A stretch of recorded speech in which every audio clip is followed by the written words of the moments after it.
Il arrive souvent qu'une personne donc est en train de, je sais pas, est à table, en train de manger, ou arrive le dessert, ou il est au goûter, on lui amène des fruits, et il y a une bonne odeur. Il y a des fruits qui dégagent une très bonne odeur. Est-ce que sur une odeur, quand on prend un fruit, est-ce qu'il y a une beracha, une bénédiction à faire sur cette bonne odeur? Oui, il y a une bénédiction qui s'appelle Baruch Ata Hashem, comme ça elle se formule.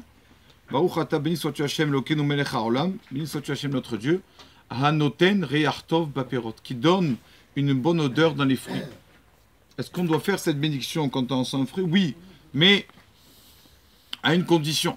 Il faut qu'on ait pris ce fruit aussi pour le sentir.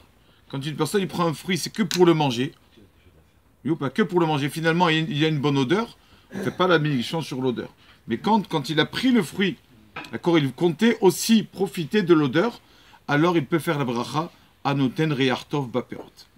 On a demandé une fois, je pense qu'on a déjà raconté ça, on a demandé une fois au Rav Shach, on lui a dit Rav, comment avec tout ce que vous avez enduré, tout ce que vous avez souffert dans la vie, Rav Shach, c'est connu qu'il a été orphelin depuis son plus jeune âge, il a beaucoup de problèmes, il a beaucoup de, entre guillemets, d'ennemis, on va dire des jaloux, qui étaient contre le Rav Shach.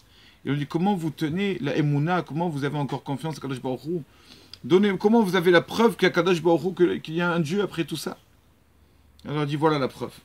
Il leur a mis un doigt vers la table. Il a pointé du doigt quoi? Un fruit. Quel fruit? Une orange. Ce qui a un rapport arabe avec l'orange et la confiance en Kadosh Baruch Hu, la croyance en Kadosh Baruch Hu. Il leur a dit, regardez ce beau fruit, l'orange. Ce fruit-là, normalement, est vert. Quand il est vert. Quand il commence à mûrir, pour qu'on le repère, déjà, alors il devient orange. Donc déjà, comme c'est magnifique, comme c'est beau. Quand on sait qu'il est orange, ça y est, le fruit est mûr. Donc c'est impossible que ça se fasse tout seul. Deuxièmement, il dit le Rav Shach, regardez quand on ouvre ce fruit. C'est un fruit qui est plein de jus. Normalement, quand on l'ouvre, normalement, ça doit... Comment on dit? Ça doit éclabousser. Éclabousser, exactement. Dans tous les sens. Parce qu'il y a beaucoup de jus. Mais comment Kadosh Baruch Hu a fait les choses? Comment il a fait ce fruit?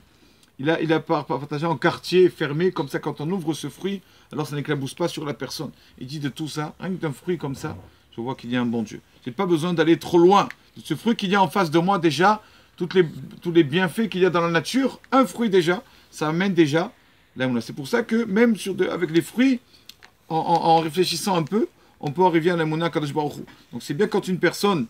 On voit aussi l'importance de la pensée de la personne. De cette halakha dépend de la pensée de la personne. Quand il a pris le fruit, pourquoi l'a-t-il pris?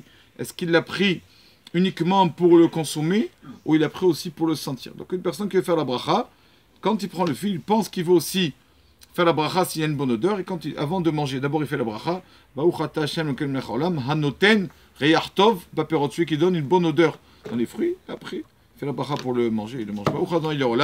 Amen ve amen.